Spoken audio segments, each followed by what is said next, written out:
The agenda for tonight is one public hearing, applicant Brad Kutcher, 344 Merrimack Street for a 6C special permit. And we have general business, approval of minutes and other updates. So we'll move right into the public hearing. And that's the applicant's representative, applicant themselves to speak. Good evening. Good to see you again. It's Nick Cracknell. I reside at 13 Levi-Carr Street. And good evening, everybody else here. There's two faces for me. I have been before the planning board probably a year and a half. I am representing Brad Kutcher, who's the applicant for this property at 344 Merrimack. And the owners are both in the audience, Sam and Michelle Kimball. They live in the house that you see on the screen. It doesn't quite look like that yet. That's 344 Merrimack. And it's currently a two-family house, and they own both units in that house. Just rounding out the design team, the people that are working on this project. This is our 7th meeting. It's your first, but it's our 7th. We've been to the Historic Commission twice for meetings, plus a site visit. We've been 3 times to the zoning board of appeals. And it's been a juggling match to integrate all the required prerequisite permits for this. So we've made it very clear to those boards, you guys are in pole position with a special permit for the 6C. So there's been no presumption that just because we made it through the zoning board of appeals, this is a fait accompli here.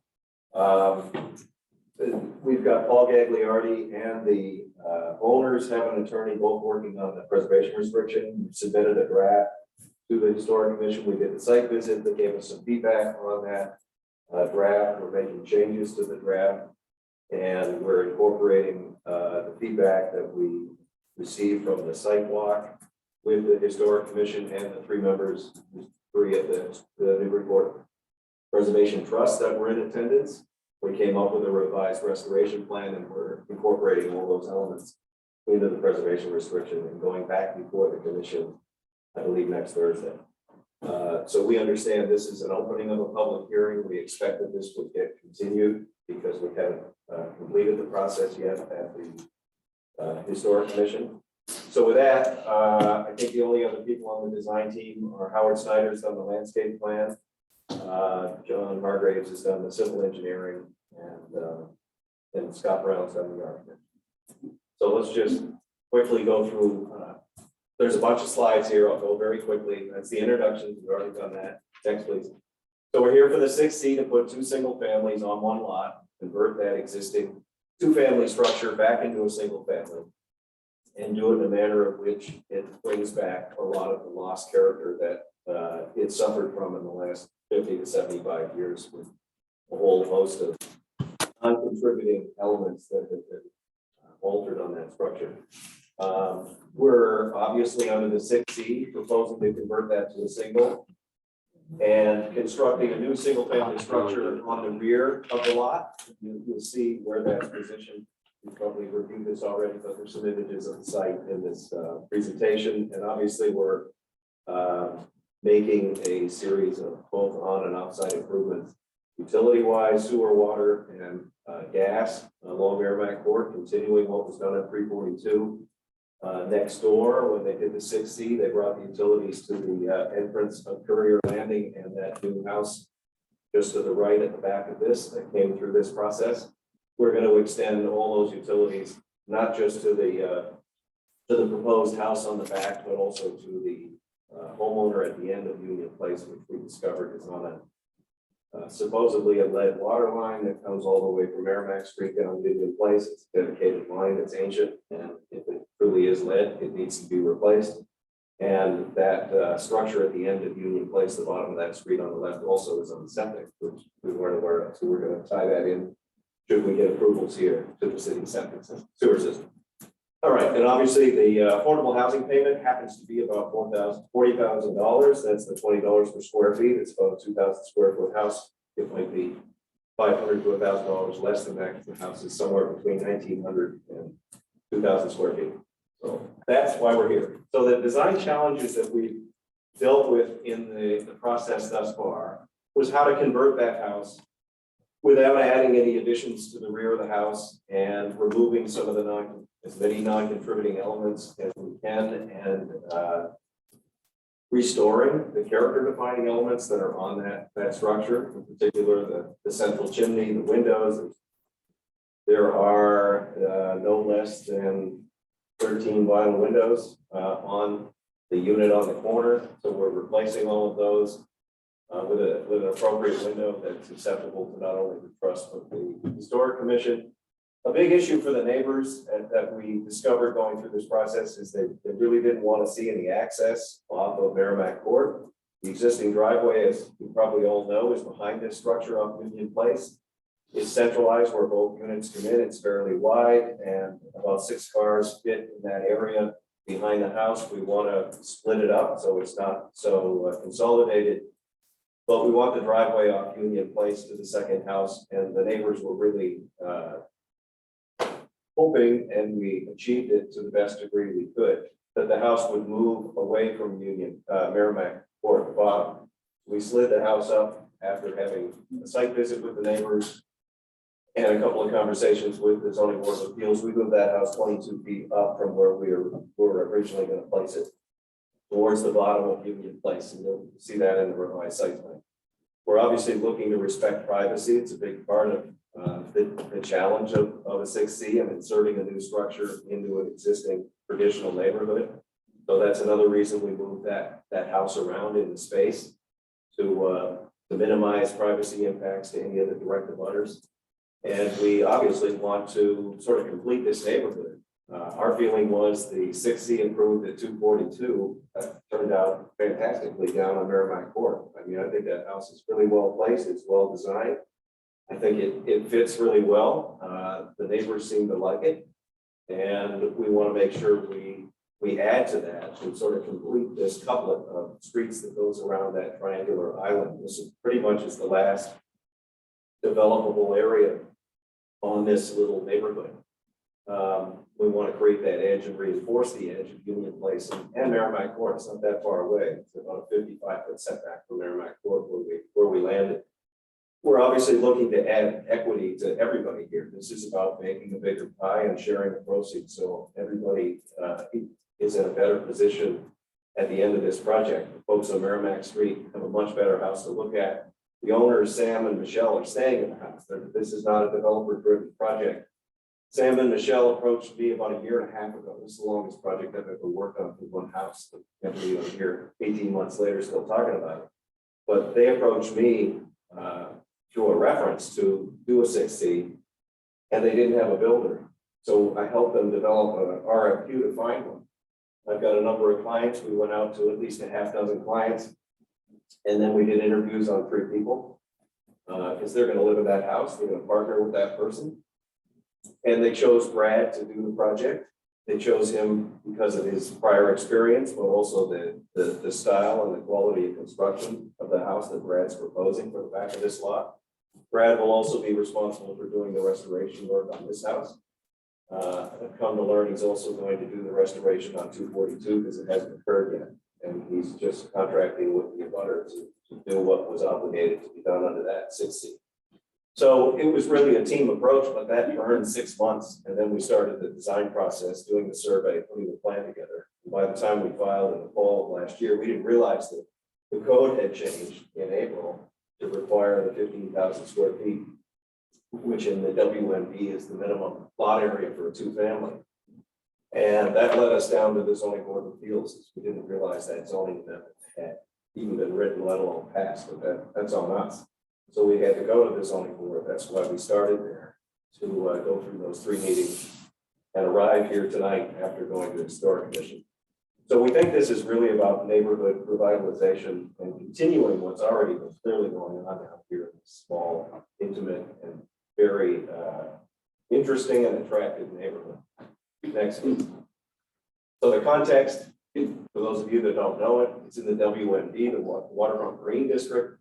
There are 3 of these in Newburyport. This is the one that's furthest west along the waterfront. It's intended, I think, and Andy can correct me if I'm wrong, it's really intended to support water dependent and water related uses. That's the primary objective, but residential uses are allowed in the WMD.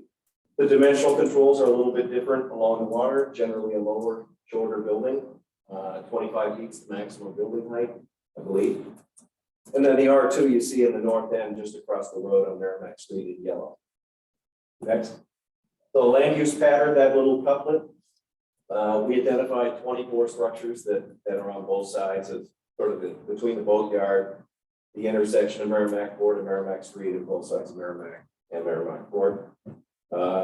It's primarily a single family neighborhood. I think 70% of the structures in the surrounding 24 homes are single families, but there are a couple of two families, a very limited commercial use, obviously an active boatyard with the marina along the Merrimack. Next, please.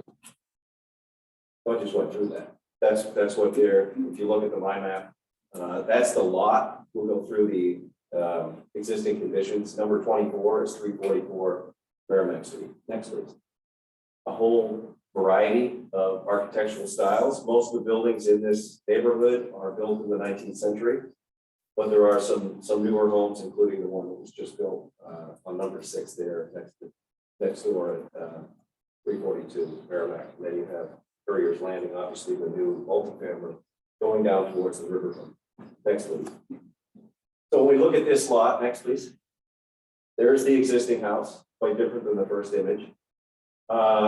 It has about 2,500 square feet of gross living area. I think it's about 3,400 EFA.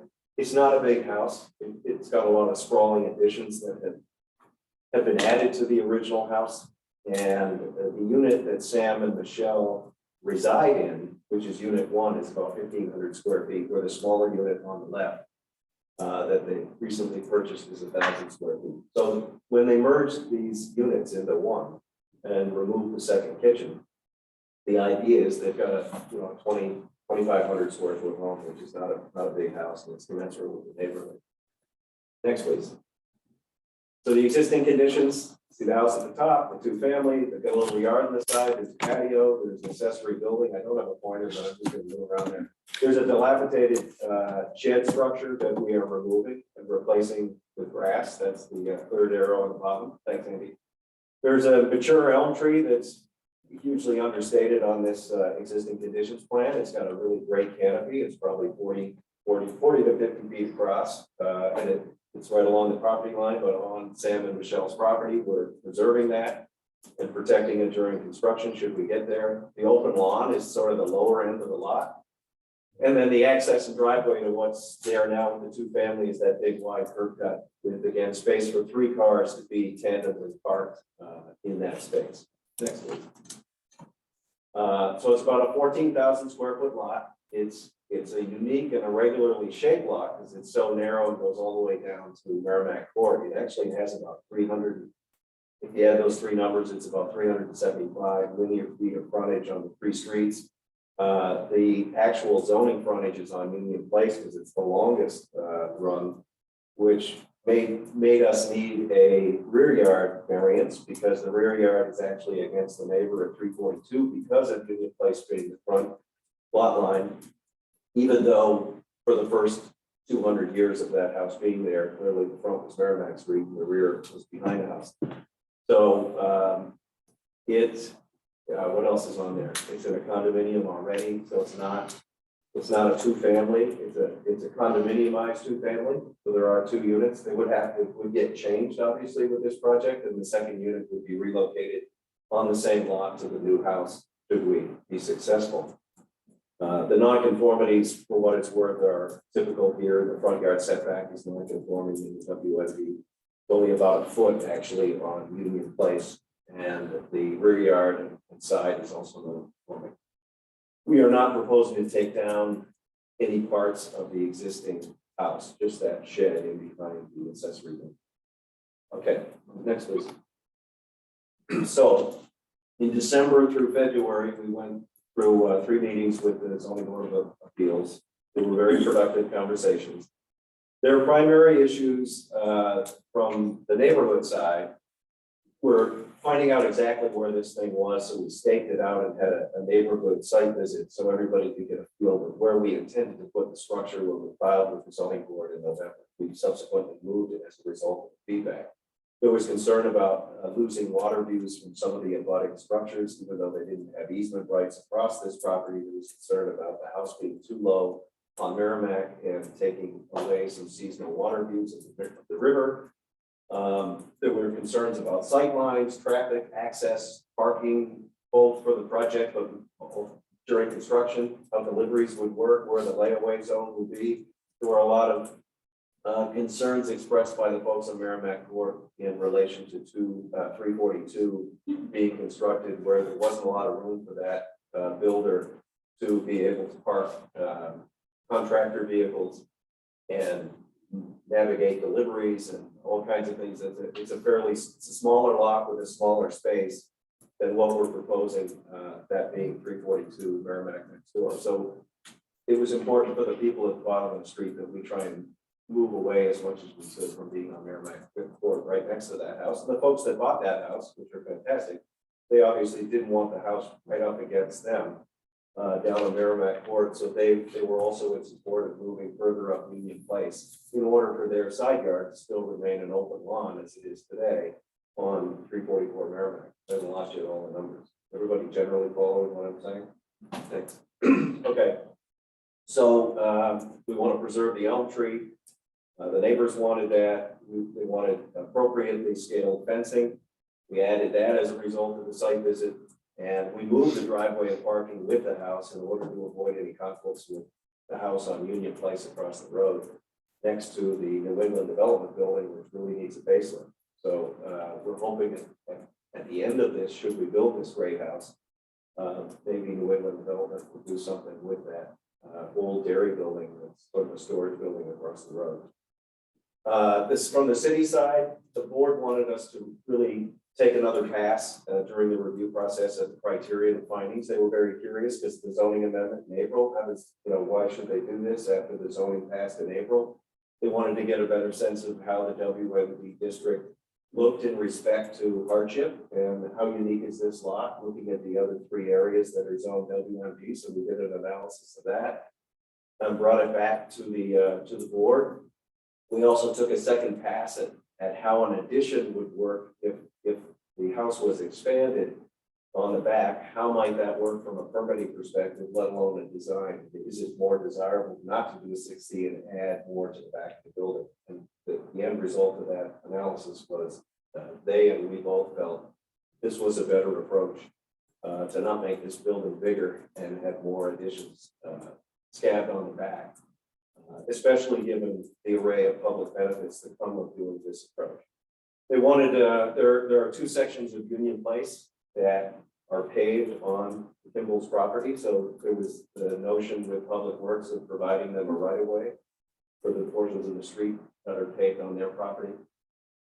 There were concerns about making sure we had adequate flood protection over time. So we looked at the estimated flood elevation from the recent study for 2100, and it's 6 feet above the existing flood elevation of 8, which gets you to 14. So we added one step, and our first floor is 14 feet above sea level, which complies with the 2100 estimate for what it's going to look like here in 78 years, if it pans out the way it's projected. So we added one step. We have 2 steps to get in the house. The house is still under 25 feet in height, so it's 23 feet 9 7/8 inches. So it's under the 25 feet. It's a pretty modest house. You guys are all familiar with this house. I did my first one with Brad on Elmira Street through a 6C, or actually it was through a variance, and we did Ferry Road at 3 roads. That is the same house, with the only alteration being the roof deck on the sunroom instead of a hip roof, which is what's on the 3 roads location. It's a great house with a cedar roof, the brick chimney, the brick shell foundation, the granite steps, the wood shutters. It's really, well, I like it. I think a lot of people do. And it nestles nicely into this neighborhood. It's certainly not overpowering. The other pieces from the city end were making sure we didn't need to go to the Conservation Commission. The guy next door didn't go there for 342, and they're actually only about 60 feet from the wetlands. We are projecting in our new location to be about 95 feet from the wetlands. But the wetlands for both 342 and 344 on the other side of Merrimack Court. So there's already a lot of disturbance, which is why the conservation agent is able to approve this herself, provided we have erosion control if and when we do the foundation, if it's approved. And then lastly, you know, the 6C, you have not only the findings for the special permit, but the 3 findings that were added in that zoning amendment, 6C. And we acknowledge that with the zoning board that, you know, it needs to fit in, it needs to be compatible, it needs to respect privacy. We think we've met that standard. That's what we're here to really talk to you guys about as part of this review. Next one. So the revised site plan shows that in blue on the left, it would be a single family house, the Levi-Carr House that's currently there at 344. What we're proposing is the cape there, parallel to Union Place, and a small 2-car garage. The driveways get separated. There's no garage for the existing house. We didn't have enough coverage to do that. If they consider adding a garage at some point in the future, they'll have to go to the zoning board of appeals meeting, Sam and Michelle. So it's not on there. It would be a good idea, but we didn't want to ask for that in addition to the dimensional relief we were seeking. So just running quickly around it, we added a landscape plans and street trees along the edge of Union Place.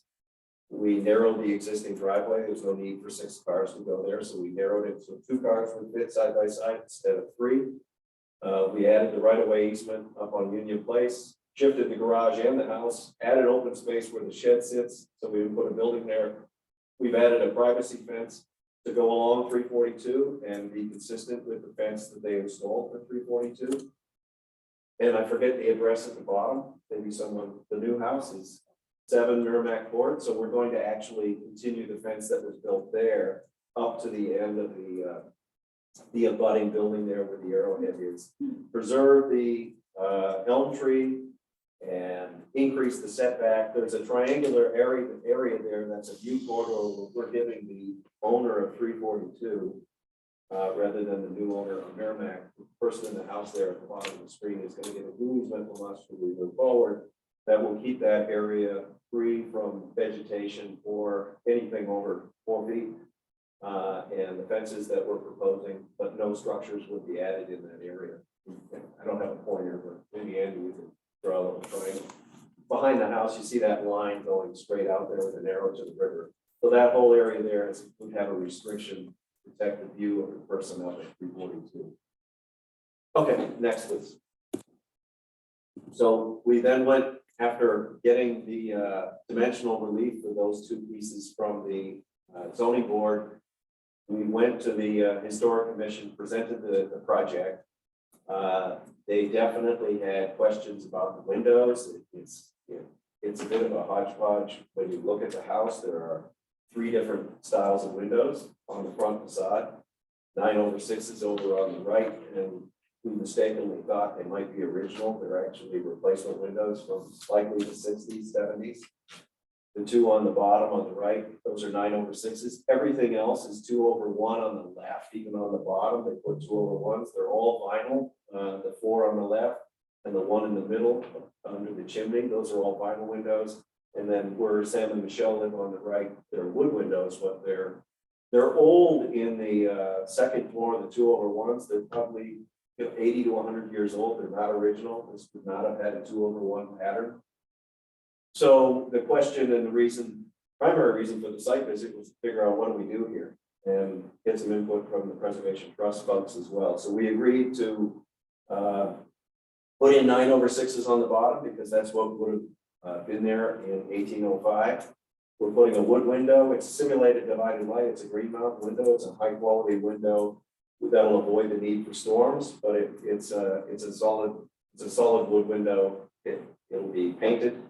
And we're preserving all the casing and trim and band molding around those windows. The other, I think, big thing that came out of the site visit was the chimney obviously is unique. This is a big central chimney with many fireplaces inside. I don't know how many of them are operable, but it's a big brick mass inside the building. The Preservation Trust really wanted us to consider preserving the chimney inside the house, not just above the roof line. We've agreed to do that and include that in the preservation restriction that, you know, somebody won't come along. Kimball certainly had no interest in doing it, but you probably would get 20% more floor area in the house if you wipe it out, which is why a lot of people are doing that now, but it definitely alters in a permanent kind of way the character of that house, let alone its structural integrity. A lot has to be rebuilt when you take those things out. So those are the two big pieces we took away. And then I went back last week with a revised restoration plan with all this enumerated in a document and presented it to the commission to make sure they were all on board. One person didn't make the sidewalk, and they voted to support those restoration items. They still need to vote on the draft PR, but we talked about some of the amendments and concerns they had were on board with. So we're submitting this Friday what we think is the final draft of the PR for potential vote next Thursday, or for the one after 26th. Losing track of time. Okay. So I did that. It's a summer. We're redoing the door and the stairs. So here we are. It's kind of your stuff. So the site plan has not changed from the end of January, which is what the zoning board approved. There's no changes there. We haven't changed the elevations, but that's the house that shows you the 24 feet height, just shy of that. It shows the 8 foot plus 6 for the flood elevation, adding that step onto the landing. Next, the rear elevation and the side. I believe in the next. Sorry, Andy. We can come back to any of these if people want to see them. All natural materials on the structure, roof laminate. Okay, so the public benefits here are, in our minds at least, we're not adding any new housing units, and we're not adding a large rear addition to make this house function better as a two-family. I think what we're doing is very consistent not only with what was done next door, but what's been going on in this neighborhood historically in terms of the land use pattern, density, the scale, bulk, massing, and height of the structures, let alone the style. I think this fits into the composition of all those 19th century styles, even though this one's a little bit younger. What else we got there? The offsite improvements are pretty significant in working with the neighbors. So we're doing restoration work on the neighbor at the bottom of the street that was adversely impacted by 342 Merrimack being constructed because of, again, all the vehicles parking on the side of that tiny street. The front of their condominium unit is all rutted up. The grass has been damaged. It's muddy. The edge of the street isn't solid. We have agreed to go and restore the front of their property and portions of the public right of way, provided we get approval from the city to do any work in the right of way. We've also agreed to the house at 11 Union Place to do, as I said, the sewer, the water, and the gas at our expense. And then we're going to remove the existing vegetation. There's some overgrown hedges at the bottom of the street that make it difficult to see around Union Place and Merrimack-Port. We're going to remove that, put in a decorative picket fence and some lower shrubs that will improve the sight lines. And obviously we moved everything away from where people were concerned at the bottom of the street. Certainly help with the floodplain and the wetlands to do that as well. So we met mutual objectives there. We're going to be required to make the $40,000 payment to the city for affordable housing. That obviously doesn't happen if there's an addition on the back of the house, in contrast to a 6C. And, I think at the end of the day, this is going to make this neighborhood not only complete, but even better than it already is. So the next, please. So the neighborhood improvements, I think I should have pulled this up when I went through that. Obviously, with the right-of-way easements in the city, we've got a drainage swale that gets maintained by the city. We're going to grant them an easement to do that, because it appears to be at least partially on our property between 342 and 344. We've got the view easement to the neighbor, and and the shade trees along Union Place. I think that's everything in there. And we're gonna limit, on our own, we wanna prevent future expansion of the use or the building. Even, if the zoning changed, or someone wanted to go to the zoning board 5 to 10 years from now to put more on this site, we wanna have that deed restriction go into these two into the condominium association and the owners of the property, that they can expand them further, should this be approved. And it certainly wouldn't have more than 2 units. Next one. So the findings, I think Andy enumerated some of this in the staff report, maybe all of it. This was in my application, so probably redundant. Use is permitted, it exists. We don't think it's going to create an undue traffic impact, as it's essentially the same as a 2-family. Whether there's an addition on the house or the second house gets built, the traffic pattern shouldn't be that different. It's not going to overburden public facilities. There's plenty of capacity there. We've worked all that out with Public Works. The use certainly doesn't impair the integrity of the character of the neighborhood, at least in our minds. It's in contrast to market improvement, doesn't cause an excess of it. The neighborhood is primarily single families, a few 2 families, but really these will look like 2 singles that look like they're on separate lots. They don't share anything but the land, which to me is a signature feature of a successful 6C, is if you can put 2 houses on a lot and demise them with a decorative fence, so they're not sharing anything, they look different and they fit. That's a good place to land with a 6C, at least in my opinion. I think the use, I won't read the last one, but there's no adverse environmental impacts. In fact, there's probably, you could argue, benefits because of the house at the bottom, unique place that's on septic, coming off of septic, and it really shouldn't be on septic. So you're at 3 additional, at least as I saw it, I could be wrong, there's maybe more than this, but this was again in the application. These are findings that were added to the 6C when the amendment was made, I think, in April of last year. So this is out of the code. The design and layout of the buildings and open spaces on the site will be consistent with the established character, scale, massing, and density of the surrounding neighborhood. We think this does this well. And the second one, the buildings and accessory off-street parking areas will maintain a compatible relationship to the adjacent properties. In terms of their location, design will not significantly reduce the privacy of these properties. I think this is what really came out of the zoning board review and their insistence that we spend more time with the neighbors and take things out and listen and position things in a manner that protects their privacy. And then lastly, developing a second residential building on the lot will be equally or more beneficial to the neighborhood than subdividing the lot or providing 2 dwelling units in a high foot larger 2-family dwelling. In this instance, that's likely what the alternative would be. A subdivision is not possible without going back for a slew of variances. It's really more likely that if the 6C isn't pursued, an addition would be pursued on the back of the structure of the zoning board of appeals, probably to a special permit for nonconformities. And none of these public benefits would obviously be easily achieved in terms of all the offsite improvements and the payment to the city for affordable housing. Next, please. Just one up. I am done. So that's back to the site plan. That's where those 2 structures sit on the lot. And we're here for questions. Yeah, I think everyone in the audience is either supportive of the project, you'll ask them yourself, or if Sam and Michelle, or that's Brad Country, probably after I start. Great, thank you very much. So at this point, I'll ask the board for any questions for clarification. Then we'll go to public comment, and then we'll bring it back in for discussion. So first things first, anyone in the room or remotely would like to ask a question? Richard, let's start with you. There's 2 easy questions. The shed that's coming down, there's nothing of historic value.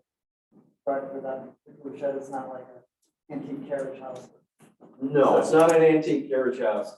There's an image of it in the application. I apologize, it's not in the PowerPoint. It's obvious, it's an old shed. The roof is half done. So the roof is actually on the floor. It's got stuff in it, which is probably holding it up. Right? Yeah. So it's not salvageable. And, when Tom Polterjohn says it's okay to remove it, means a lot to me. That's where they landed when they were there. It's certainly, maybe 20 years ago, you could say that. And with the historic house on Merrimack Street, the rendering shows the shutters. You are still. We're doing the shutters, only on Merrimack, like Only the on image. Merrimack, like Yeah. that. Yeah, and there'll be wood shutters with pit bulls and dogs, they'll be operable, it'll look like it would have original. Okay, any other questions? Alden or Rick? Anything at this point? No. No. Okay, so we'll go to public comment. Anyone who'd like to speak, you're welcome to speak. Give your name, your address, and we'll give you 2 minutes.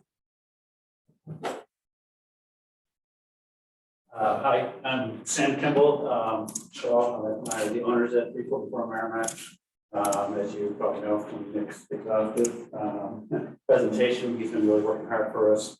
We're really happy to pair up with him for a couple different purposes. One, that we have a growing family, 2 boys and teenagers, and working together and stuff done. So kind of wanting a bit more space for us to expand into, with us making it into a single family, and also taking advantage of the fact that by selling a lot of back, it actually funds needed to do what we want to do, in addition to improving the historical appearance on Merrimack Street. And it's been a really interesting process getting to know my neighbors through reaching out to them and finding out, where people stood with things. Got some supportive neighbors here tonight, which is means a lot to us.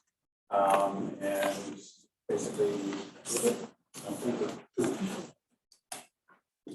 Would anyone else like to speak?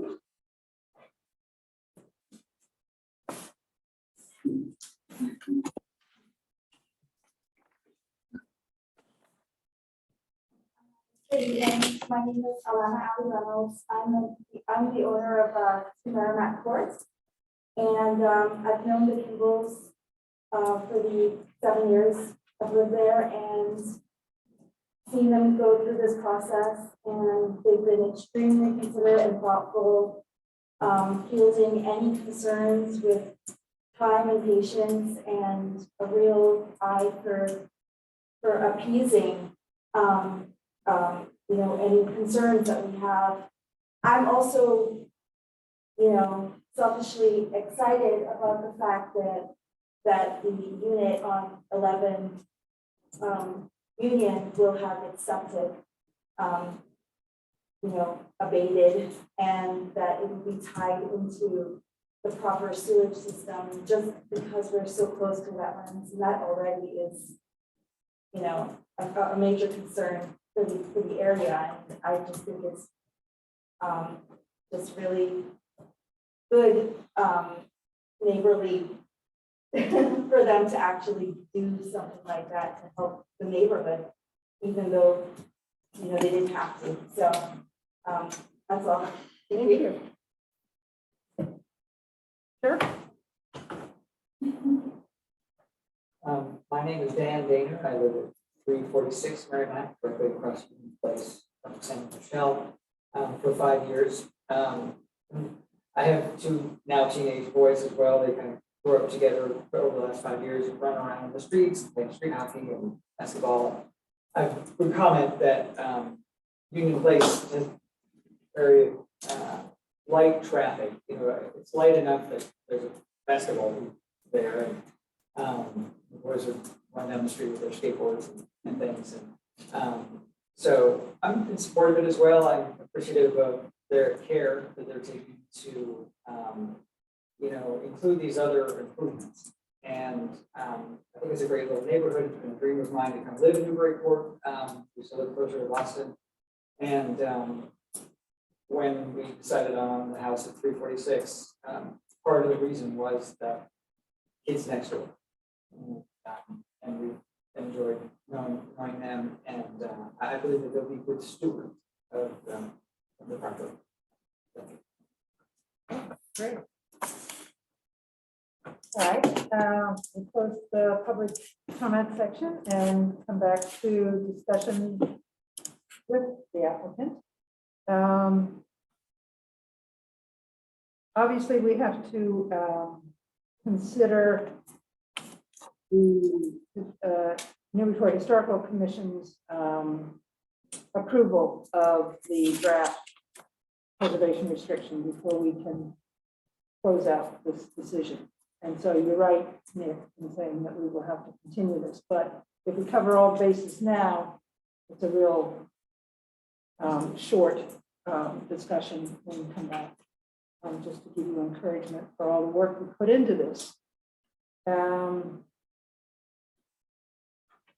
We have draft findings here that I think we could go through at this point unless somebody wants to do something else. Does that make sense? We don't have to go through them in excruciating detail because Nick's really done that for us already. Interesting one here. Excuse me, am I correct in assuming no other board members have any comments or questions? Yeah. Okay, I just have one, that's the only reason why I was. Oh, well, please interrupt me. No, Yes, that's go right that's ahead. great. This is a question on the new residents. Obviously, one has to follow the stretch code, and my question is, will the new residents be more energy efficient than the stretch code? It will. So, as I mean, and just to be a bit more specific, you know, the stretch code has a HERS rating of 55, would you expect to see something like 45 or something like that? Yeah, we have the last few years, we've seen those criteria. We use it is a 400 series window, 30 out window, high efficiency boiler, out of here. And more importantly, just like we flashing back the homes now. We spray foam the first 2 inches for the closed cell spray. Open cell, by the way, excuse me for interrupting, right? Open cell and close cell. Actually, combination. Okay. But closing is combination. Close up with the walls, open in the ceiling, and maybe on the back. And then we go with the R49 on top of that, ceiling there. And we hit every component, every window sill, gasket every outlet. So we actually hired gentleman's been talking probably years now. He works as something for us. He walks through a home. He shows us the process. So we don't need him anymore.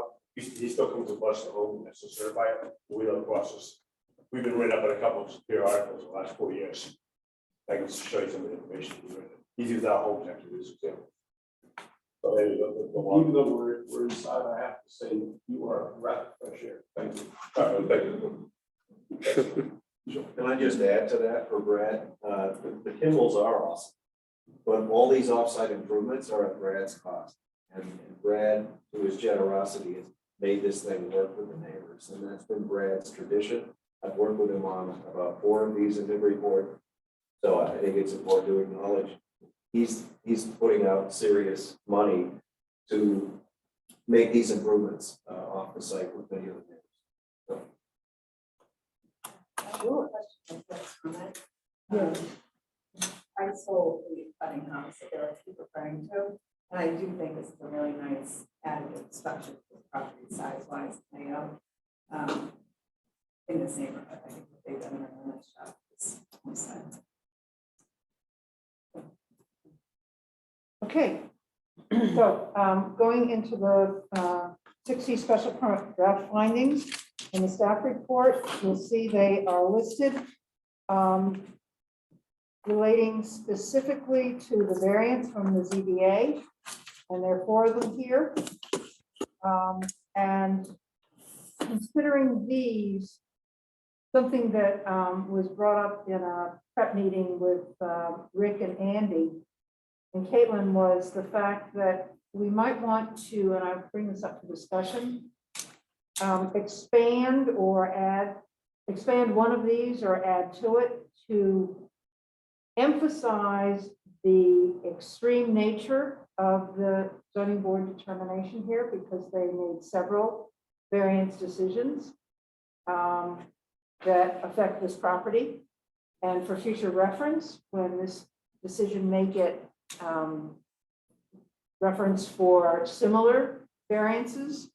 I think we came to an agreement the other day, and I just wanted to see how you all felt about adding some language in here to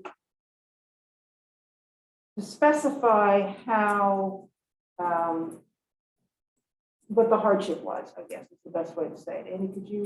Sure, if I agree with Chair Sontag, that's, we think it makes sense generally, we leave it to the board, but we think it makes sense to memorialize the rationale that essentially the ZBA had came to that determination that there were unique circumstances, the hardship component.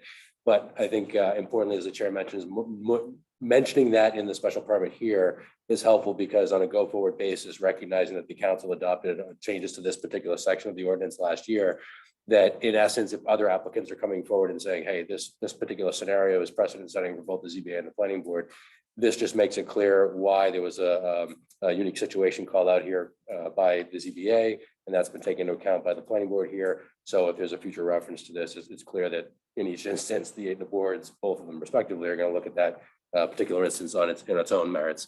And certainly there's a comparison that can be made, but we thought perhaps it would make sense here, given that variance has been granted prior to the approval of special permit here, where this ordinance calls for certain standards, it would maybe make sense to capture that essence in this decision. So my suggestion would be on number 4, which talks about being a corner lot and all the uniqueness of it, that be called out in more clear language. And we will work, yeah. So I'm gonna look for that before I sign it, make sure. No, I just make a comment. Yes. I think, I mean, I have some concerns about the language, 6C, and the shall apply. I don't think that the variance renders it complying. So I think the language in here would need to change. Could I ask if it isn't related to the final decision, let's say, if there's a general agreement on approval, let's say, if you wanted to work together, we could work together, whether it's individual members through Caitlin, to consolidate any comments or markup in language, such that and I think the best way to maybe handle this, given that there's probably a continuous, this is we could give you a revised decision drafted with the findings from here, with any adjustments that folks might be looking for in advance of that meeting. That way you could take into account the entire decision at that point, hopefully with incorporating any edits that you have. I just mentioned that here, whether or not you want to mention them in detail here versus how you want to incorporate those. So that's good standard operating procedure anyway. Normally we Yeah. have a draft decision. Right. And then we vote on it, but since this is such a complete application at this point, we can do that in the same night. But I would like a little more detail on what you're concerned about. Right, I mean, I think that the granting of the variance doesn't mean that it's compliant with setbacks. They've got a variance. The language in 6C doesn't really speak to that. I mean, it says it shall comply. It's not compliant. It's got a variance. So, I mean, I just have concerns. I think we, need to consider whether. Well, if we acknowledge the feel about variance, okay, so we acknowledge the variance and link that to that language of compliance to say that now because of the variance, the planning board agrees with the zoning board that it meets those requirements. Yeah, It's still too big. I mean, I just think. I think it's a hard argument to make legally given the language of the 6C. But I think we need to. I don't know that when we drafted this, we were thinking that. There would be variances all over Right. the place. Yeah. Because So the I way think it's we written, need you're to- saying, basically, there shouldn't be any variance. This is the way it is. You either meet these criteria or you don't get your 6C. So now the variance is in there, and it looks like we've allowed a contradiction. Right. Okay, so the That's language, my concern. I mean, I think it's a great project.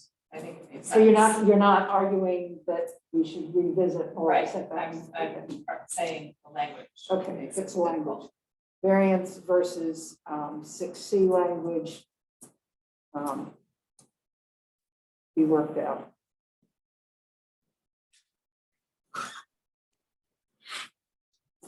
And that's really, I mean, that's just an extension of what I was trying to say, but my example was, or my concern was more about Limiting the scope of how many. of this specific Right. site. Yep. And I want that to be included in there as well. Bonnie? Yes, must be Rick. It is Rick, yes, thank you. I kind of agree with, now was that Beth talking? I couldn't really hear. Yes. Okay, thank you. I kind of agree with Beth. it would have been more comfortable for me if the applicant had gotten the variance from the requirement to be compliant with the zoning in that, in that particular respect. I guess you could imply it from that. Maybe it's a matter of semantics. But I would like to ensure that we don't see, or that we discourage anybody from going to the zoning board for variances from this, since we so carefully designed the new ordinance. I do think this is a good project. And so, I would like to make sure that we narrowly approve it, if our decision is to approve it.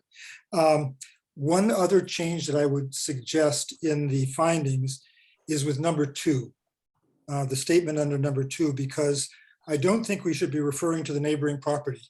The situation is very different. That is just frontage on 2 streets, and the new house is facing the opposite. So you're creating 2 adjoining backyards. And it was also, the relief was adopted under a different zoning ordinance.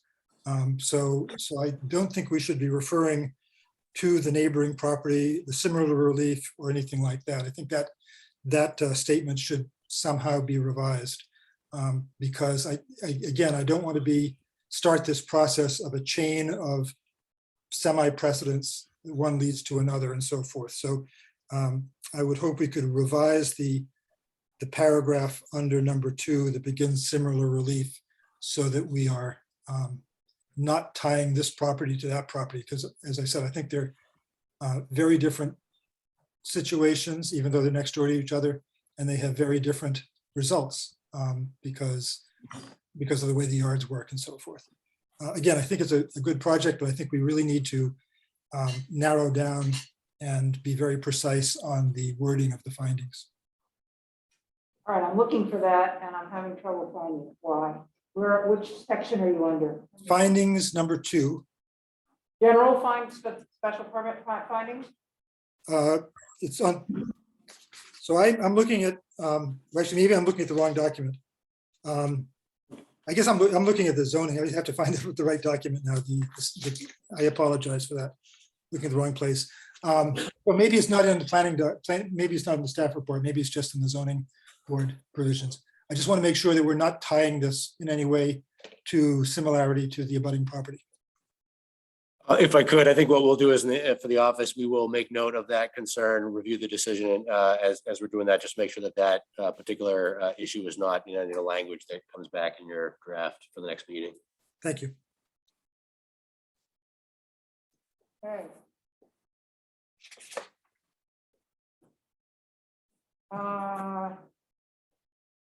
Special permit criteria, Nick has already gone through that. It's the similar language. Any questions there?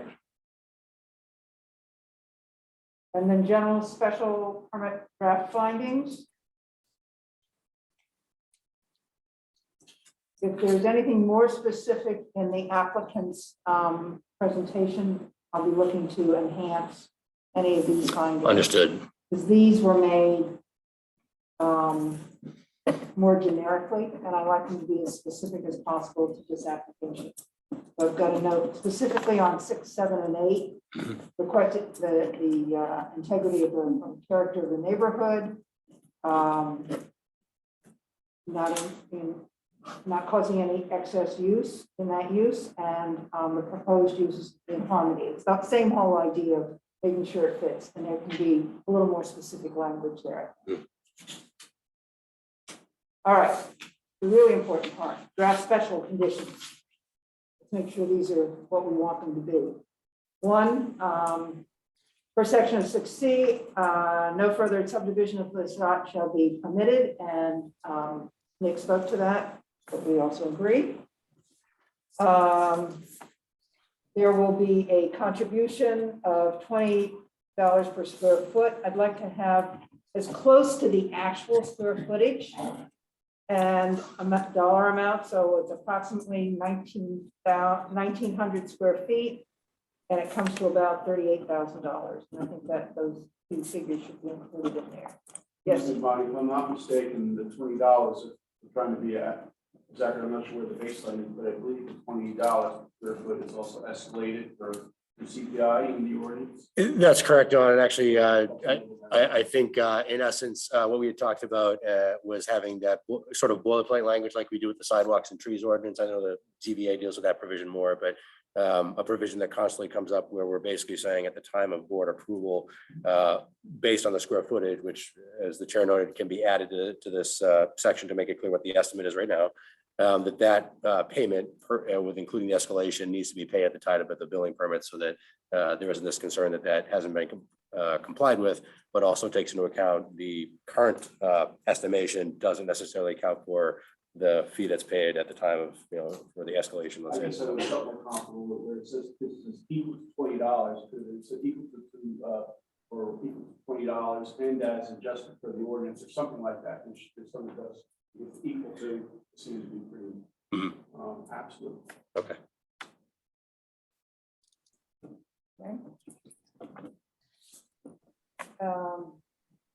Prior to the grant of any building permit, the submission of the draft perpetual preservation restriction will be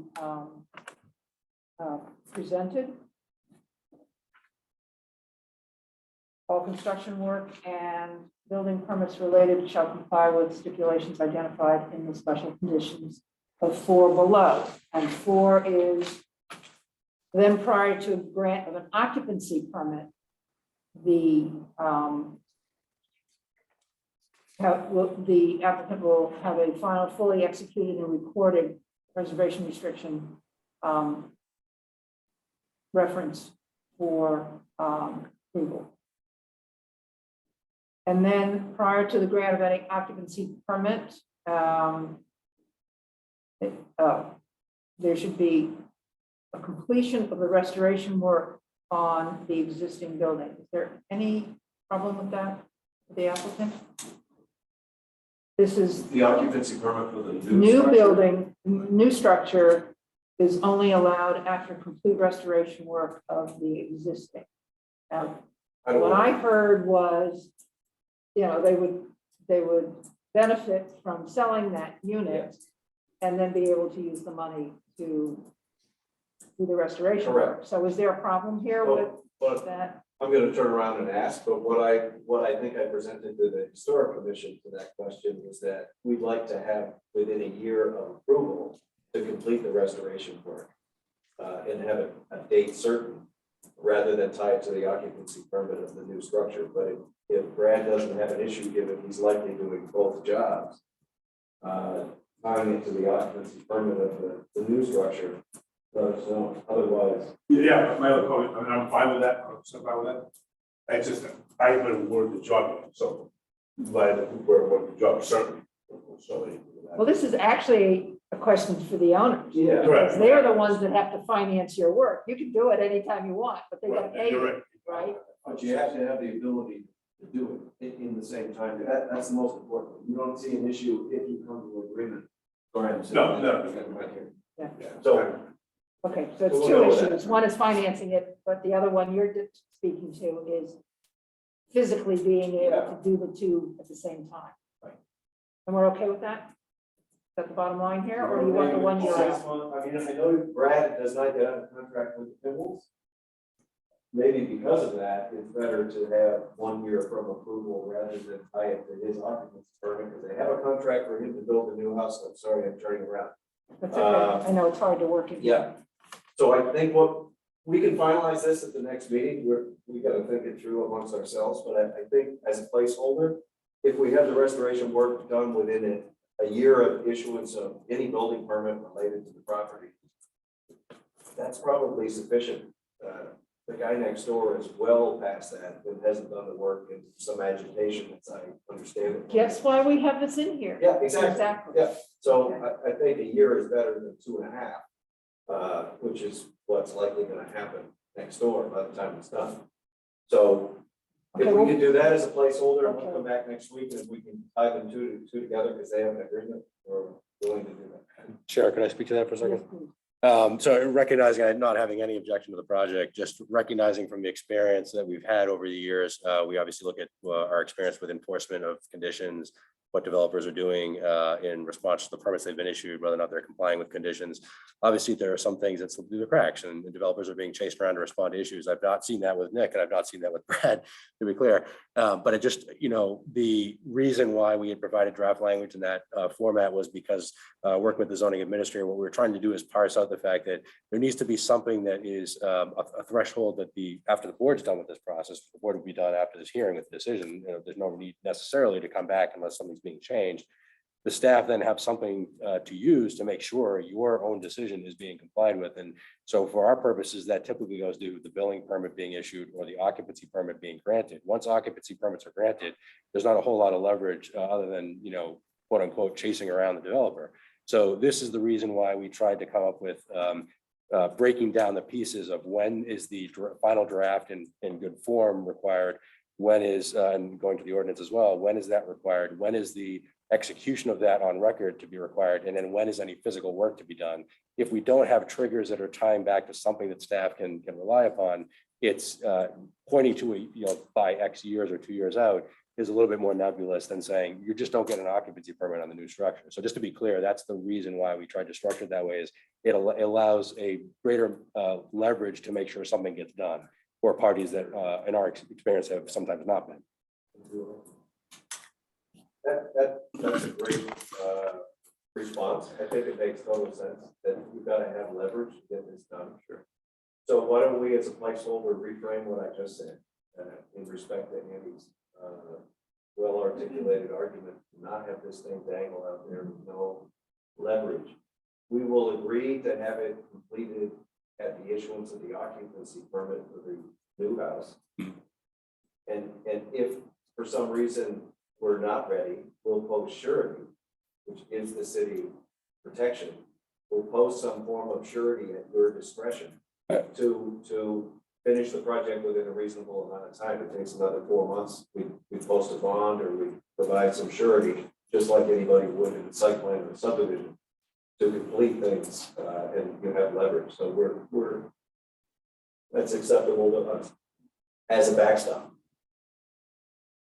Okay.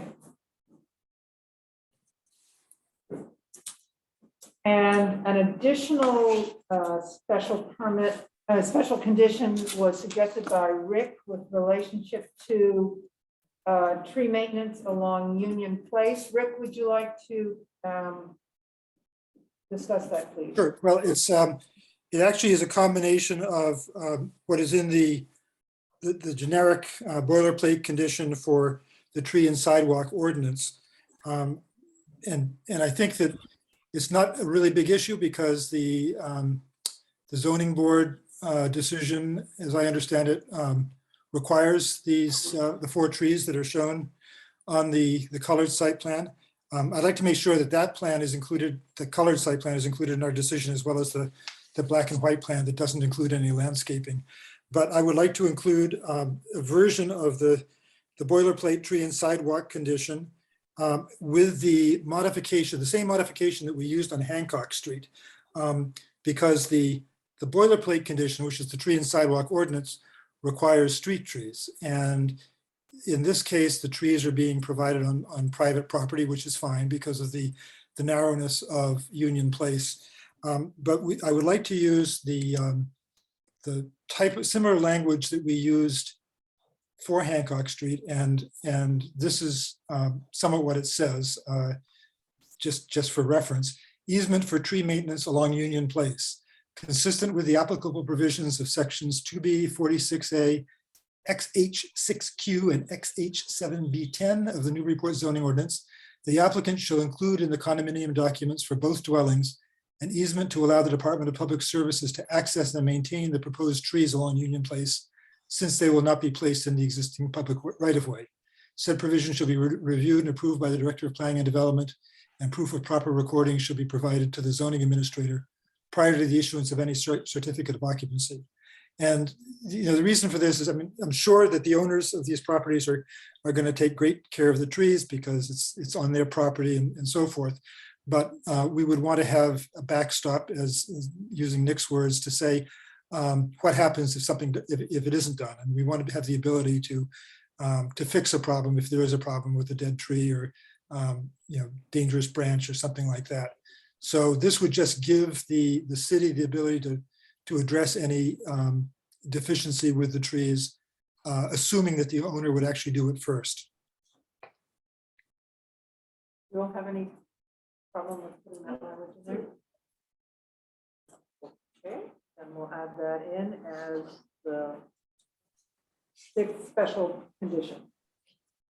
Okay, so yes, Don. Yeah, just one more on that special conditions, and I believe you correctly mentioned in the presentation deed restriction.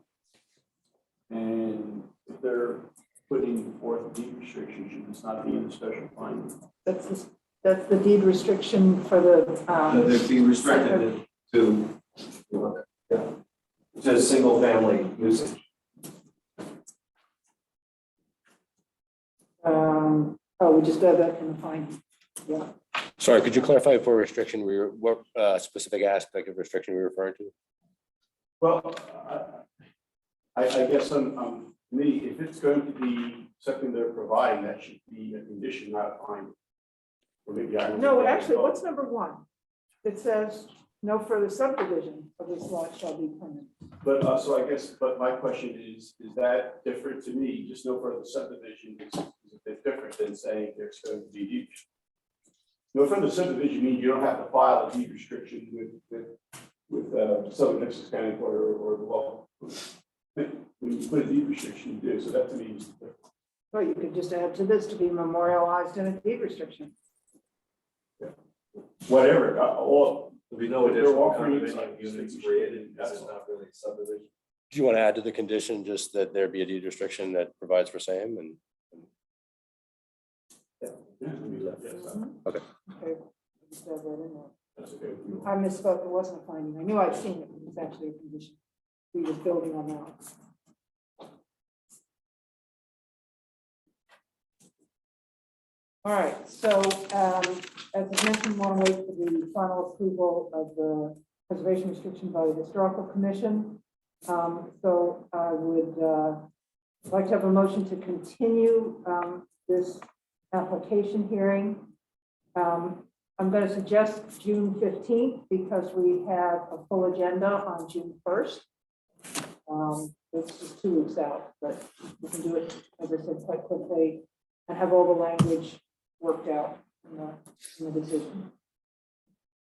So if there isn't any further discussion from any board members, I will take a motion to continue this hearing to June 15th.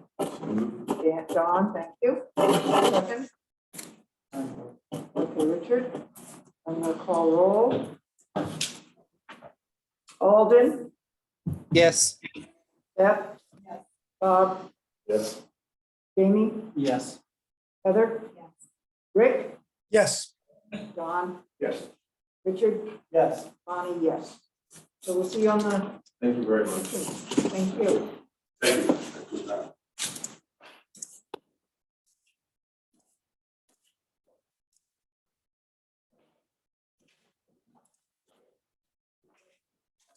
Okay, we have minutes from the meeting on April 20th.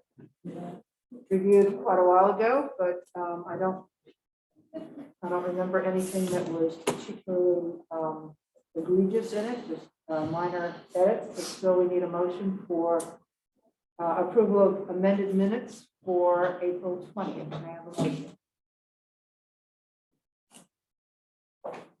Thank you, Don. Second? No big deal. Thank you. And I will go through the roll call. Alden? For Yes. approval. Beth? Yes. Okay. Voice speak. Bob? Jamie? Yes. Heather? Yeah. Oh, wait, was everybody there? I wasn't. Okay, I'm not there yet. Great. Rick? yes, Don? Yes. Richard? Wasn't there. Okay, so Jane. And Bonnie, yes. We don't have minutes yet from May 4th, so we'll look at those at our next meeting. Other updates. Okay. As of this afternoon at 3 o'clock, the Institution for Savings has submitted their, what do we call it, settlement decision design for application to be considered by the planning board on remand from the court. So that is scheduled for June 1st. We've asked them to set up a site walk because that's the appropriate way for everybody who wasn't here and the rest of us who may have not remembered everything to see the site with the applicant, and it will be posted. And so it's possible that abutters will be there as well, but that meets the, remember, we were asked by one of the abutters to take us around the site, and we weren't quite sure what to do with that, so we put it all until the application actually came in, and in that process, decided that the best way to do it is formally with the applicant. So they'll get back to us with the dates for that. Maybe we can do it the night of the planning board meeting. That was. That's your problem. Question. No, I was just not a problem, just ultimately plan accordingly if it is. Well, we also have the long weekend coming up between this meeting and that one, so we have fewer days to work with. So I don't know if Caitlin suggested that to the applicant's attorney, but our idea was that maybe we could just have it an hour before this meeting. And if I'm mistaken, I think we were talking about maybe 5:30 just to make sure there's enough buffer, because sometimes these visits can take a little longer. We want to make sure we can get Or over whatever, here. but it would be that same Yeah, night. okay. So if we can do that, that would be ideal, and then it doesn't require us to get together on a separate day. It keeps you guys clean to do all the more important, other important things in your life. And finally, I'll work out with Caitlin the links to all the materials, but that's already been posted. But I want to make sure that everything's there and give you some direction on what to look at. Obviously, bottom up, so as much as you can handle, going from the most recent submission on the bottom of the list up. And there'll also be links to all the planning board minutes for those meetings, if you care to plow through those as well. Could I just add a clarification to that? We've been taking applications have been coming in online now. So you see the OpenGov platform is where a lot of the applications you're seeing now. We've migrated a lot of the stuff over. There's a few miscellaneous things. But in this case, you'll be seeing that on OpenGov. So the distinction there will be very easy because the applicant submission on the remand will be on OpenGov.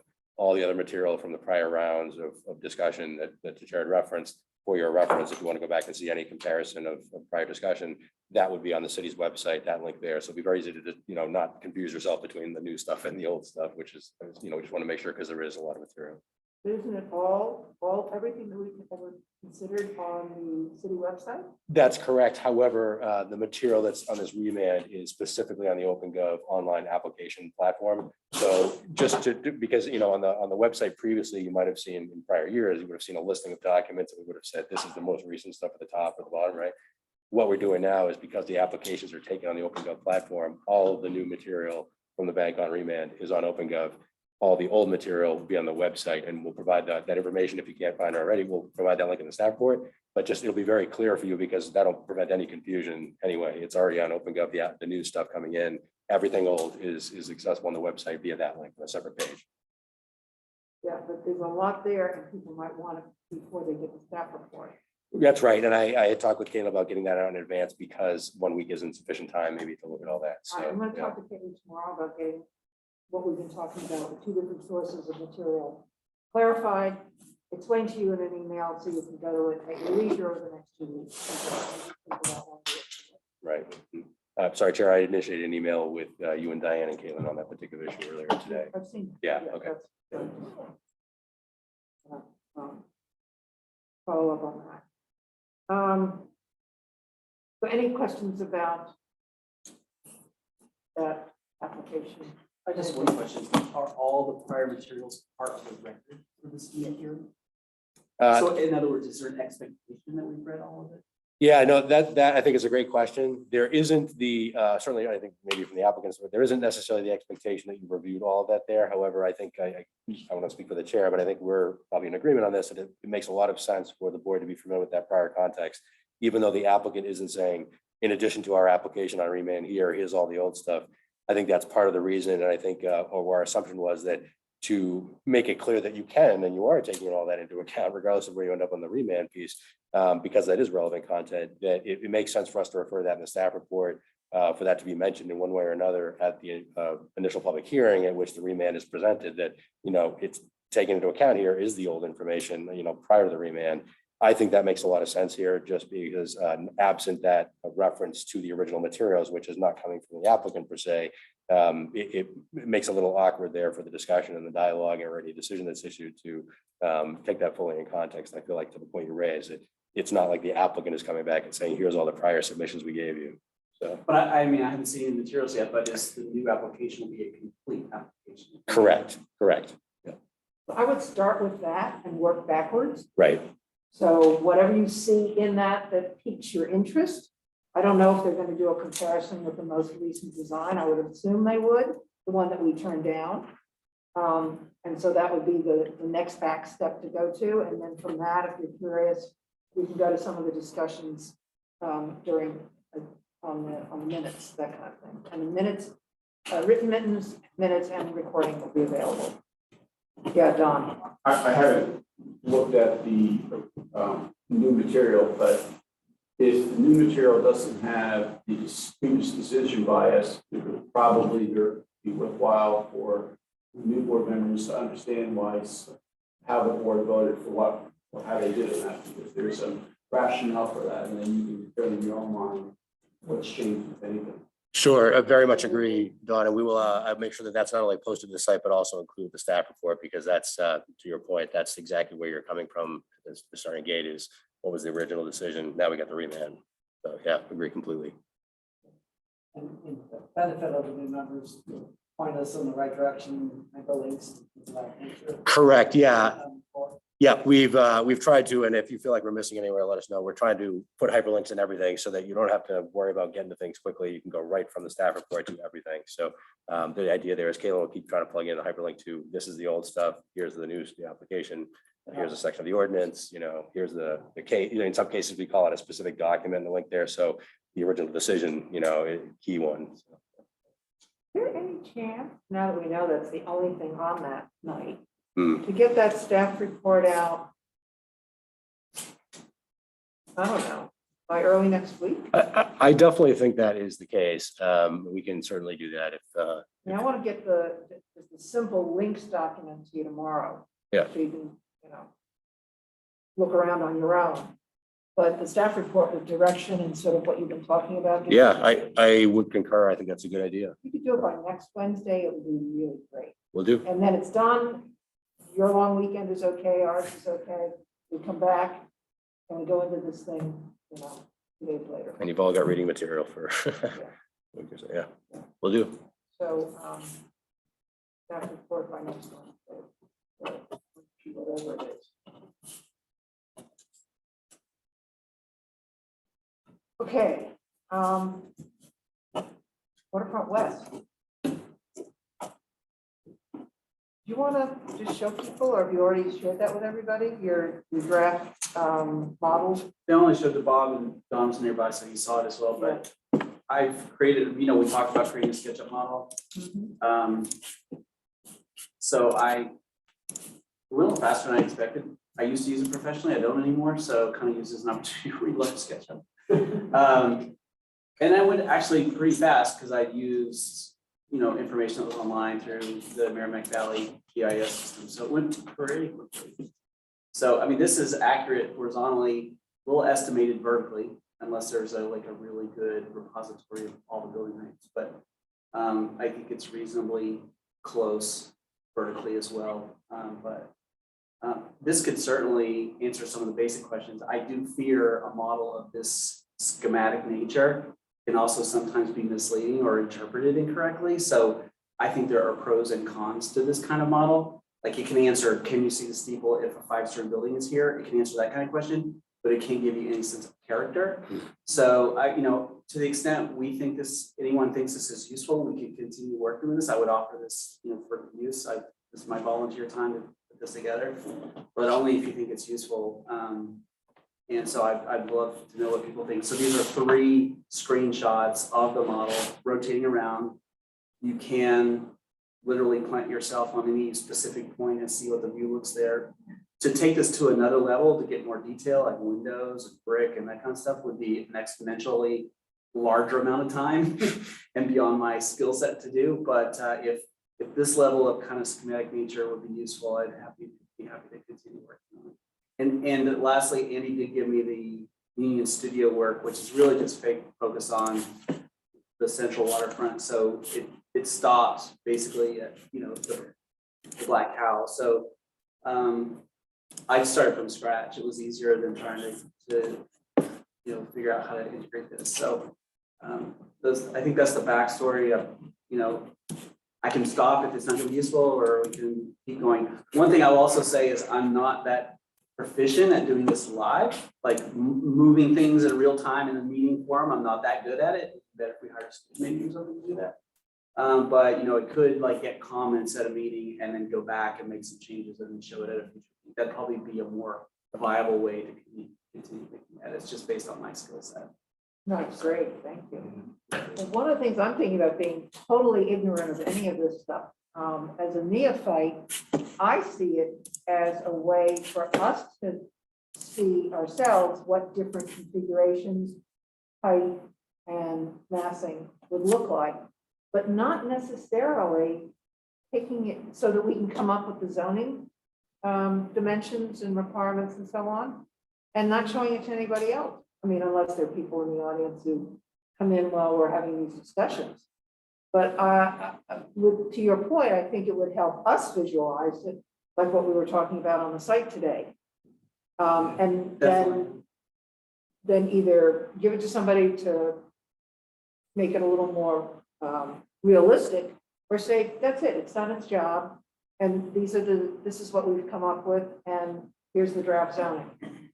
Use it just as another tool to help us in that. Yeah, I mean, I wouldn't advocate that we go too detailed anyway. I think that is, the goal And then is we're to getting be to trouble. conceptual, right? Yeah. And massing. So, but there's a sweet spot, there's like an optimal amount of Yeah. detail, so. I mean, We and can all if comment on we've what that worked is. with it and come up with our zoning recommendations, then we can use it to back up why we came up with what we did. And if people start getting all, bent out of shape because, it's boxy and looks terrible, we'll just throw it away and say, forget it. Just go with the numbers. And if you could slow down the one other image I would like to show you. Oh, yeah, sorry. Just as an example, so that's that view that Rick and I talked about from the rail trail. And I walk that a lot, so it looks pretty real to me. You have to kind of use your imagination, but there are the buildings, and there's Michael's Harbor site to the left with them. Can I interject there? Just Yeah, go ahead.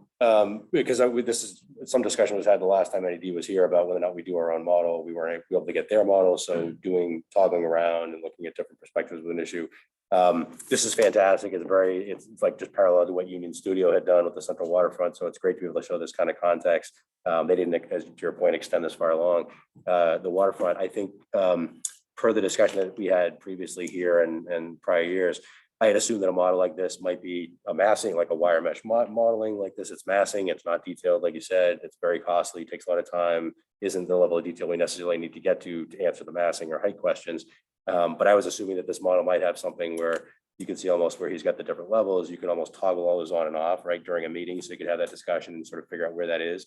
I'm just thinking, mainly thinking of if we're working with a consultant, or we have the great benefit of having someone on the board who's willing to, spend the time on this, doing the modeling, that it might be helpful for him to know if we're expecting him to start with, say, building footprints that are following, a prior version of NED's plan, or just something arbitrary, whatever it might be, just so that he's not coming up with a million different scenarios he has to worry about. He's dealing with essentially the creation of the model that we can then use during the meeting, but doesn't have to worry about 50 different variations of what that might be. So it might be helpful to have an idea as where he might assume building footprints are for the massing that we're then experimenting with. You were already talking about looking at NED's first plan. Yeah, so Yes. outside the picture, I did model their first scheme, and it's how I got more comfortable with it, frankly. That was your Because practice. I started walking around it. So I didn't want to circulate that, there's all kinds of reasons I wouldn't want to do that. But yeah. Well, that combined with what we were talking about for general layout today and heights, would be a good starting point. And for lack of a better term, view corridors, where roads might be, where pedestrian roads, passages would be rather than driving roads.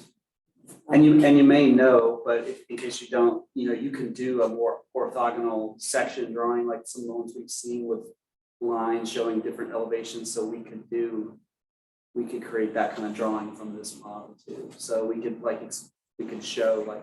Cross section right through the plaza to the building to the Merrimack Street, right? So, yeah. Yeah, and I don't want to overpromise here, but you could also do multiple sections and kind of animate between them. So you can because there's no one section that tells the whole story. You have to see probably 4 or 5 at least to start to really understand.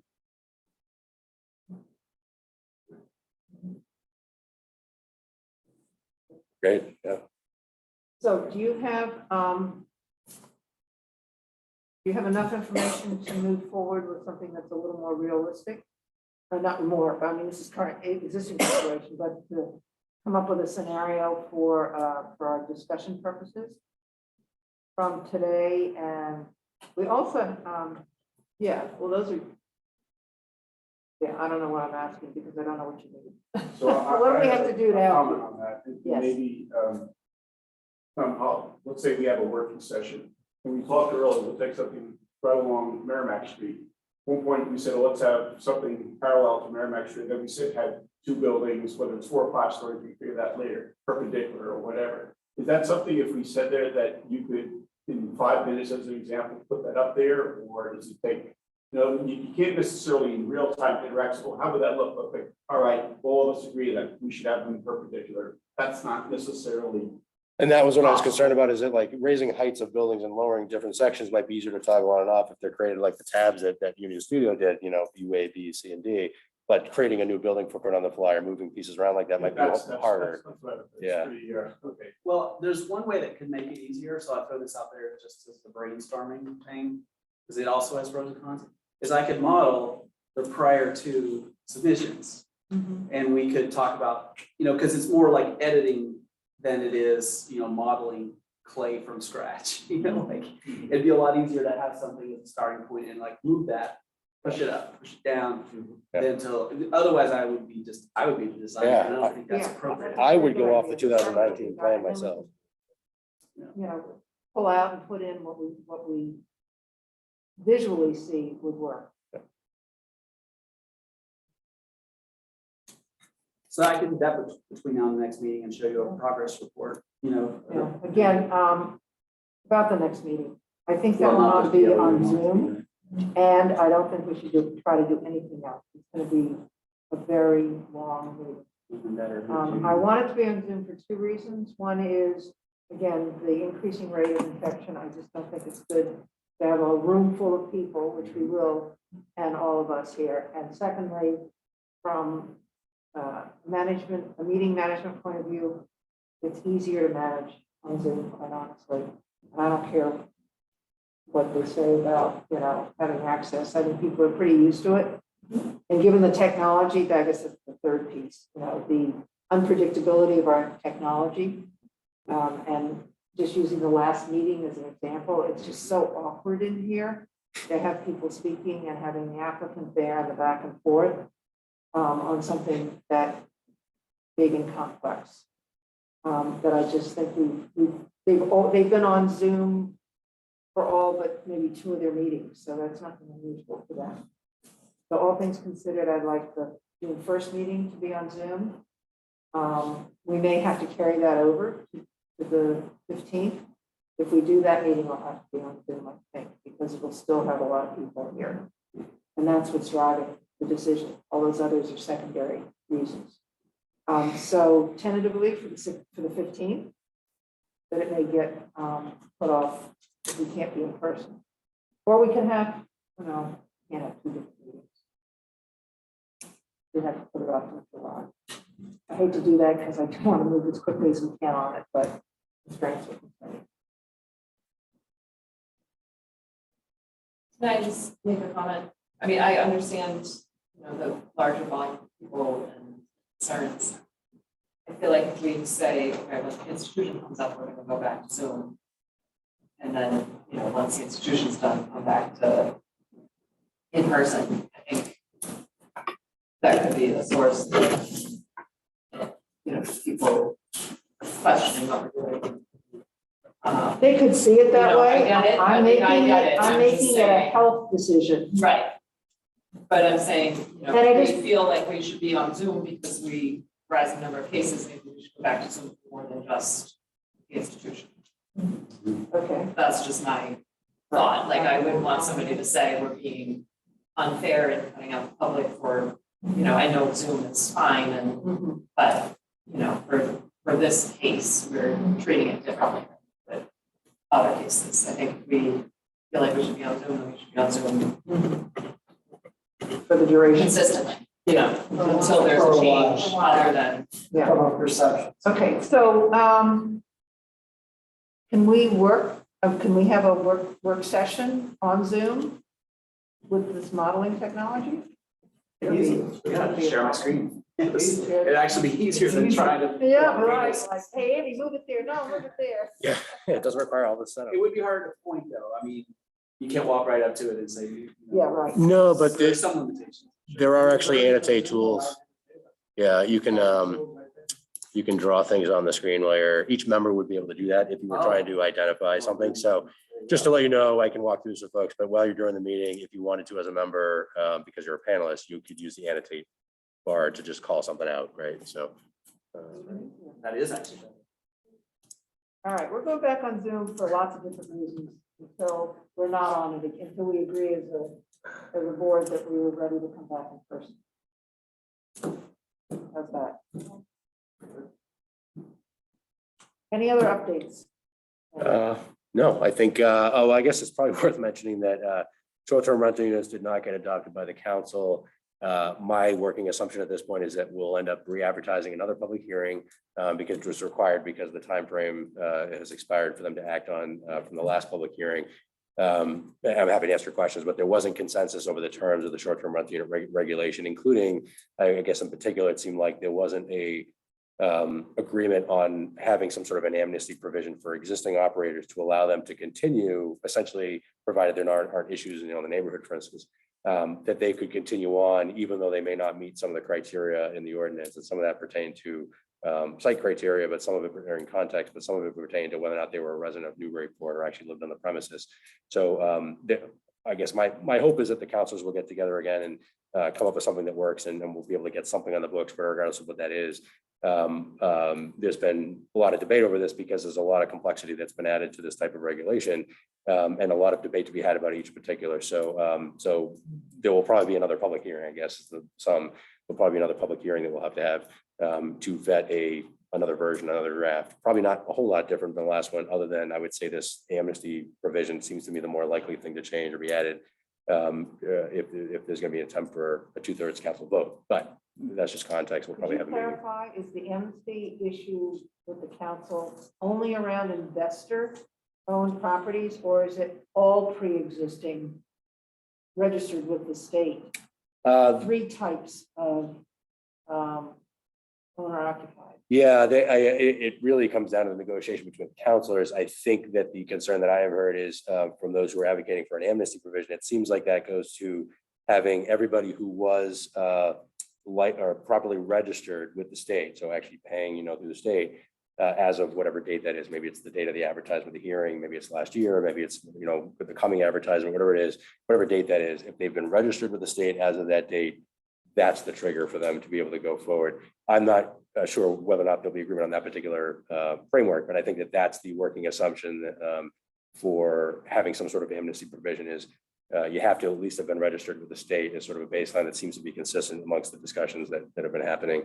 What I don't know is because there's been a spectrum of none of those are able to qualify or have an amnesty provision, and some who want that almost across the board. And there's a spectrum amongst counselors, right, that to sort of have varied opinions. So there hasn't been consensus over that particular area, I would say, compared to other ones. That's been a real difficult area.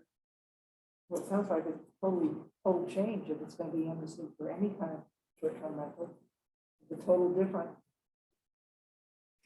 ordinance. Again, it depends on what balance you're trying to strike between the different parameters are in there. As of right now, it's apparent from the last council meeting, maybe that there aren't enough votes for an ordinance that does not have something like that. That's what it seems like to me, based on the discussion and the composition of the votes, that was the stumbling block. Mainly was not taking into account that there are existing operators, that there's a desire to allow some of those to continue, at least without necessarily having to be just, Will the planning board have to go through their own review before there's a joint public hearing again, or can we just go straight to a joint public hearing? we can go straight to the public hearing. So I guess what I'm thinking is, 3 or 4 weeks out is the earliest we're going to have this thing, at the very earliest. At the end of the summer, because they meet once a month. We Given that might the- meet once a month. Given that the council is in budget cycle right now, I think it's more likely to be end of summer for practical purposes, but I just want to, realistically, I don't want to cut off any discussion, but if we can have a limited, we certainly should have some kind of discussion, but I don't know that we necessarily have to go into any depth. If they, in your office, write an ordinance that's significantly different from what we recommended before, I don't think we need to cover the whole thing all over again. I just, I'd like to see the look on your face. Oh, God. No, I agree. I mean. I know you're agreeing what's the with me, point? like, I mean, yeah, I don't know what we had before. It's yeah, if it's pretty black gonna and white. They change it. We'll discuss it when we have in be. joint meeting. We Joint always meeting, continue yeah. it. We don't always need to have spend a some whole lot of stuff. our own time on it. We've been over it enough times already. They know how we feel about it.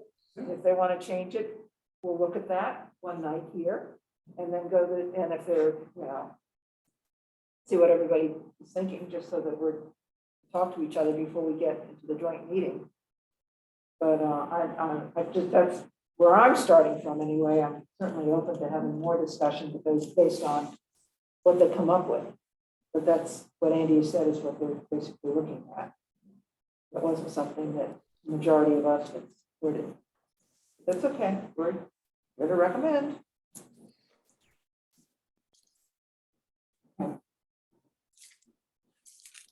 If there's nothing else, I will take a motion to adjourn.